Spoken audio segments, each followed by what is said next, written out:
এবার আসেন আমরা ফরজ নামাজ পড়ি, ফরজের পাশাপাশি আমাদেরকে সুন্নাত নফল পড়ার দরকার আছে না নাই? আছে। আরো জোরে বলেন না। আছে। যদি আপনি ফরজ ও নামাজের ফাঁকে ফাঁকে আপনি নফল নামাজ পড়তে পারেন, এটা আপনার জন্য অনেক বড় নিয়ামত।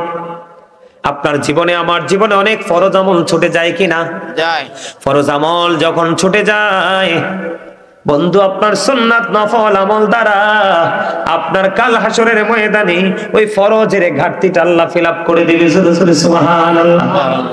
তবে সবচেয়ে দিকে তাকান, সব সময় খেয়াল রাখবেন, আল্লাহ রাসূল বলেছেন মান সাল্লাল বারদাইনি দাখালাল জান্নাহ। আপনার আমার প্রাণের নবী বলে দিয়েছে, এদিকে তাকান, যে ব্যক্তি শীতল সময়ে 2 ওয়াক্তের নামাজ পড়বে, কোন সময়ের? শীতল সময়ের 2 ওয়াক্তের নামাজ পড়বে রে, তার ঠিকানা হবে জান্নাত। জোরে জোরে কন্যা সুবহানাল্লাহ। শীতল সময়ের মধ্যে বন্ধু জানেননি শীতল সময় কোনটা? কথা কয় না। ঠান্ডা সময়ের নামাজ 2 ওয়াক্তের নামাজ আছে, বলতে পারবেন নি কোন নামাজ? একটা হলো ফজর আর একটা হলো আসর। একটা হলো কি? ফজর এবং আসর। এই 2টা সময়ের নামাজ শীতল সময়ের নামাজ। আপনার আমার প্রাণের নবী জানিয়ে দিয়েছে, এই শীতল সময়ের 2 ওয়াক্তের নামাজ যদি পড়তে পারো গো, তোমার ঠিকানা হবে বন্ধু জান্নাত। সুবহানাল্লাহ। জোরে জোরে কন্যা সুবহানাল্লাহ। নামাজ পড়বেন তো। আমি একটা ঘটনা আমি আপনাদেরকে মজা করে বলছি বন্ধু, খবর শুনে নেন। আমার আল্লাহর কাছে নফল ইবাদত কত পছন্দের। এই ইরশাদুত তালিবিন কিতাবের মধ্যে এসেছে বন্ধু, জিবরাইল আলাইহিস সালাম একটানা 30,000 বছর নফল ইবাদত করলেন। 30,000 নফল ইবাদত করলেন, 30,000 বছর। আমার আল্লাহ জিবরাইলকে ডাক দিয়ে বলে, জিবরাইল, আমি তো তোমাকে 30,000 বছর নফল ইবাদত করার কথা বলিনি, কেন করেছো? আবার জিবরাইল ডেকে ডেকে বলে, আল্লাহ গো, আপনি আমাকে 600 ডানা দিয়ে পৃথিবীতে পাঠিয়েছেন, সৃষ্টি করেছেন, মর্যাদা দিয়েছেন, সেই জন্য শুকরিয়া স্বরূপ আমি 30,000 বছর নফল ইবাদত করেছি। এবার বন্ধু আমার আল্লাহ ডাক দিয়ে বলে, রে জিবরাইল, ও জিবরাইল, তুমি শুনে রাখো, তুমি সাক্ষী থাকো, আমার হাবিবের উম্মত গুলো যদি কিছু সময় নফল ইবাদতের মধ্যে যদি সময় কাটায়, আমি আল্লাহ কথা দিলাম তাদেরকে অদ্বিতীয় জান্নাত দিয়ে পুরস্কৃত করব। সুবহানাল্লাহ। তার এটা হলো একটা। আরেকটা এটার বাস্তব ঘটনাটা বলি, হাদিস শরীফ। কাল হাসরের ময়দানে একজন আহ্বানকারী আহ্বান করতে থাকবে, কে রে রাতের মধ্যবর্তী সময়ে নামাজ পড়েছো? সুবহানাল্লাহ বলেন না। কে? আহ্বানকারী আহ্বান করতে থাকবে, কে রে রাতের মধ্যবর্তী সময়ে নামাজ পড়েছো? ওই যে আমি নফল ইবাদতের কথা বললাম, আপনারা বলেন মধ্যবর্তী রাতের মধ্যবর্তী নামাজ কোনটা? বুঝছেননি? তাহাজ্জুদ। তাহাজ্জুদের নামাজ। এদিকে তাকান, হাদিস শরীফের মধ্যে এসেছে, যখন ডাক দেওয়া হবে, কে রে মধ্যবর্তী সময়ে রাতে নামাজ পড়েছো? বন্ধু, অল্প কিছু নামাজি দাঁড়াবে, অল্প কিছু নামাজি দাঁড়াবে। যখন এই নামাজিগুলো দাঁড়াবে, তখন সঙ্গে সঙ্গে অর্ডার দিয়ে দেওয়া হবে, যাও যাও যাও, বিনা হিসাবে তোমরা জান্নাতে চলে যাও। জোরে জোরে সুবহানাল্লাহ। কি? বিনা হিসাবে জান্নাতে চলে যাও, বিনা হিসাবে জান্নাতে চলে যাও, জান্নাতে চলে যাও। জান্নাতে চলে যাওয়ার জন্য বন্ধু অর্ডার দিয়ে দিবে। আর যারা রাতের মধ্যবর্তী সময়ে নামাজ পড়তে পারোনি, তারা বিচারের জন্য প্রস্তুত হও। তাহলে নফলের দাম আছে না নাই? আছে। এবার আসেন, আপনাদের সবার সুপরিচিত একটা নামাজ আছে বন্ধু, মাগরিবের নামাজের পরে 6 রাকাত তাওবিন নামাজ পড়ে কি পড়ে না? 2 রাকাত করে আমরা 6 রাকাত তাওবিন নামাজ পড়ি, ঠিক কিনা বলেন? কয় রাকাত করে পড়েন? কিন্তু এই নামাজটা কেমন করে পড়বেন মজাটা বুঝে নেন, মজাটা বুঝে নেন, শিখে নেন, জেনে নেন। মজা কত বন্ধু এটার মধ্যে। আপনার আমার প্রাণের নবী বলেছে, মাগরিবের নামাজ তুমি পড়ে ফেলেছো, তোমার কোনো প্রয়োজন নেই কথা বলার, তুমি কোনো প্রয়োজন মনে করো না, কথা বলবা না। যদি প্রয়োজন বিশেষ হয় তুমি কথা বলতে পারবা। তুমি যদি তোমার কোনো প্রয়োজন যদি না হয় তুমি কি করবে না, কোনো কথা বলবে না। সোজা মাগরিবের নামাজ শেষ করে তুমি আওয়াবিন নামাজটা আদায় করে নেবে। হাদিস শরীফের মধ্যে এসেছে আপনার আমার প্রাণের নবী জানিয়ে দিয়েছেন, কোনো প্রয়োজনীয় কথা না বলে কেউ যদি মাগরিবের নামাজ শেষ করার পরে 6 রাকাত আওয়াবিন নামাজ পড়তে পারো গো, আমার নবী জি জানিয়ে দিয়েছে এই নিয়মে একদিনের আওয়াবিন নামাজ পড়ার কারণে তার আমল নামায় 12 বছরের নফল ইবাদতের সওয়াব দেয়া হবে। তাই নামাজ পড়লে আরো জোরে কোন, আরো জোরে। নামাজ দিয়ে সর্বশেষ হাদিস বলি বন্ধু, সুন্নাত নামাজে আসেন। এখন আমাদের দেশে অনেক মোল্লা বের হয়েছে, সুন্নাত লাগে না, নফল লাগে না, কিন্তু আমি আপনাদেরকে বলে দেই আপনি সারা জীবন ফরজ ওয়াজিব আমল করে যাবেন। ইচ্ছে করে যদি আপনি কোন সুন্নাত ছেড়ে দেন, নবীজি আপনাকে উম্মত বলে স্বীকার করবে না।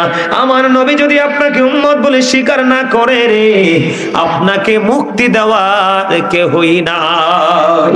আমি আপনাদেরকে বলে দেই মজার খবর, সুন্নাত এতক্ষণ নফল নিয়ে বললাম, প্রতিদিন আপনার আমার জন্য 12 রাকাত সুন্নত নামাজ আছে। কয় রাকাত? 12 রাকাত সুন্নত নামাজ আছে রে। আমার নবীজি বলেছেন এই 12 রাকাত সুন্নাত নামাজ যদি কেউ প্রতিনিয়ত কন্টিনিউয়াসলি যদি তুমি সুন্নাত 12 রাকাত পড়তে পারো, আল্লাহ রাব্বুল আলামিন কথা দিয়েছে তোমার জন্য আল্লাহ স্পেশাল জান্নাতে ঘর বরাদ্দ দিবে। সুবহানাল্লাহ। হুজুর এই 12 রাকাত সুন্নাত নামাজ এগুলো কি কোথায় কোথায় বন্ধ? ফজরের ফরজ নামাজের আগে আছে 2 রাকাত সুন্নাত। এই 2 রাকাত সুন্নাত খেয়াল করেন, আমরা 2 রাকাত ফরজ পড়ি না জামাতে বা একাকী? ফরজ নামাজের আগে ফজরের নামাজ তো 4 রাকাত, ফরজ নামাজের আগে যে 2 রাকাত সুন্নাত আছে, জোহরের নামাজে ফরজ পড়ার পরে 2 রাকাত সুন্নাত আছে। কথা বলে না কেন? আছে না নাই? আরো জোরে বলেন, আরো জোরে বলেন। এবং ফরজের আগে 4 রাকাত সুন্নাত আছে, আছে না নাই? জোহরের নামাজের মধ্যে পেয়ে গেলাম 6 রাকাত, ফজরের নামাজের মধ্যে ফরজের আগে পেয়ে গেলাম 2 রাকাত, 8 রাকাত। আর মাগরিবের জামাত 3 রাকাত, ফরজ পড়ার পরে আছে 2 রাকাত, এশারের জামাত পড়ার পরে ফরজ পড়ার পরে আরো আছে 2 রাকাত সুন্নাত। এই 12 রাকাত সুন্নাত যদি কেউ কন্টিনিউ যদি করতে পারো, আপনার আমার প্রাণের নবী জানিয়ে দিয়েছে তোমার জন্য জান্নাতে ঘর বরাদ্দ। তাহলে নামাজে লাভ আছে না নাই? তো নামাজ পড়বেন তো? আরো জোরে বলেন। নাকি নামাজ ছেড়ে দিবেন? নামাজ পড়বেন তো? পড়ার মতো। কিসের মতো? পড়ার মতো করে পড়বেন। ওযুটা ভালো করে করবেন, প্রস্রাব করার পরে পানিটা ভালো করে হেঁটে ক্লিয়ার করে তারপরে পানি খরচ করবেন। পবিত্রতা আমার আল্লাহর বেশি পছন্দ। ইন্নাল্লাহা ইউহিব্বুত তাওয়াবিন ওয়া ইউহিব্বুল মুতাহহিরিন। যারা তওবা করে নিশ্চয়ই আল্লাহ রাব্বুল আলামিন তওবা করে এবং পবিত্র যারা থাকে তাদেরকে আমার আল্লাহ পছন্দ করে। সুবহানাল্লাহ কয় না? সুবহানাল্লাহ। মানে যারা পবিত্র থাকে এবং তওবা করে, তওবা দ্বারা কি হয়ে যায়? পবিত্র হওয়া যায়। গুনাহ থেকে পবিত্র হওয়া যায় না? কথা কয় না। আর ওযু দ্বারাও তো পবিত্র হওয়া যায়। এই 2 পবিত্রতা আল্লাহর খুবই পছন্দ। আর ওই যে ঢিলাগুলো বাবার দিকে তাকান, আমাদের কিন্তু এখনকার ছেলেরা তো ঢিলাগুলো নিতেই জানে না। এটা তো নিতেই জানে না, এই জন্যই তো বললাম। সম্মানিত উপস্থিতি, এটা অত্যন্ত গুরুত্বপূর্ণ। আপনি কিন্তু হুট করে প্রস্রাব করে পায়খানা করে কিন্তু পানি খরচ করলে হবে না। হবে? হবে না, হবে না। আপনাকে ঢিলাগুলো ব্যবহার করতে হবে, নিয়ম জেনে করতে হবে, বুঝে করতে হবে, তারপরে পানি খরচ করতে হবে। এখন তো আমরা কি কমু কর না, এখন তো কত মোল্লা বের হইছে, কয় পানি খরচ করলে বলে 5.5। নাউজুবিল্লাহ কর না, আরো জোরে কর। এই জন্য বলছি আপনাদের সন্তানেরা, আপনাদের নেক্সট যে প্রজন্মের লোকেরা, তারা যদি এখনই যদি হক্কানি আলেমদের সংস্পর্শে না আসে, এগুলো যদি তারা না জানে, যেইভাবে আমাদের মতো কিছু দাড়িওয়ালা টুপিওয়ালা পাগড়িওয়ালারা সমাজকে জাতিকে ধ্বংস করে দিচ্ছে, গোমরা করে দিচ্ছে, গোমরাহির দিকে নিয়ে যাচ্ছে, আমার কাছে অনেক বেশি ভয়, আমি অনেক বেশি আতঙ্কিত। তার কারণ হচ্ছে কি জানেন? ওরা একটা কৌশল অবলম্বন করে। কি করে? আপনাকে আমল থেকে বাঁচাই দিবে। কি করবে? এটা নাই, ওটা নাই, এটা করা লাগবে না, ওটা করা লাগবে না। আপনি তো মনে করবেন আরে আমাকে তো হুজুর ফ্রি করে দিছে। কি করে দিছে? ফ্রি করে দিছে। এই হুজুরে না বালা কম করে দিয়ে গেছে। কম করলে নাকি চলবে? এটা কিন্তু আপনার জন্য বড় গজব। আরে আমার নবী রাহমাতুল লিল আলামিন, ওনার জীবনে তো তিনি কম করে নাই। নামাজে দাঁড়াইলে ফা মুবারক ফুলে যেত, লোহ মুবারক বের হয়ে আসতো, তারপরে নামাজ শেষ হতে না। আর আপনি আমি জুম্মার দিন, এটা এত বড় নিয়ামতের দিন, সবার পরে যাই এবং সালাম পেরানোর পরে তো যুদ্ধ শুরু হয়। এখন তো মুনাজাতও দেয় না, মুনাজাত দেয় না, সালাম নাই, কালাম নাই, সুন্নাত নফল নাই। এই নামাজ দিয়ে কোনো ফায়দা হবে না। আজকে এক ফিস সাহেব আপনার কনসার্টে আইছে, অনলাইনে দেখেন, আমি বলবো না, আমি মানুষের থেকে শুনছি। ইন্ডিয়া থেকে আইছে, বাংলাদেশের থেকে আইছে, কনসার্টে আসছে ফিস সাহেব। এখন এই ফিরের কাছে যেতে মায়াত হয়েছে, এতের উপায় কি? কোন ফিস সাহেব কি কোন কনসার্টে আসতে পারে? কথা বলে আসতে পারে? ওই যে আমার একটা গল্প মনে হয়েছে, কইলে তেমনি। আরে বেটা ওই হেই ফিস সাহেব, আমার একটা কথা মনে হয়েছে, কইলে তেমনি। আমার কথা না, ওই ফিস সাহেবের ডায়লগ। ওই ফিস সাহেব আজকে কনসার্টে আসছে। কয়দিন আগে কইছে ইসলামী ব্যাংকে অ্যাকাউন্ট করা নাকি ফরজ। আজকে কুমিল্লা কান্দিরপাড় টাউন হলে ফিস সাহেব কনসার্টে আসছে। স্টেডিয়ামে নি, স্টেডিয়ামে কই দেখছেন? ওই ওরা জানে, আমি জানি না। আমি আমি আমি শুনছি। ক হুজুর দেখেছি, ক হুজুর কই যাবো আমরা? আমি কি হয়েছে? কয় ফিস সাহেব তো কনসার্টে আইছে। আমি দোতা মিস্ত্রির কাছে গেলে তো ঘর উঠবে না। কিও? কারণ মিস্ত্রি জলি বসানোর জায়গায় এক জায়গায়, ওটা ফিটা দিব আরেক জায়গায়, শেষ নেই। কথা কয় না কেন? দোতা না,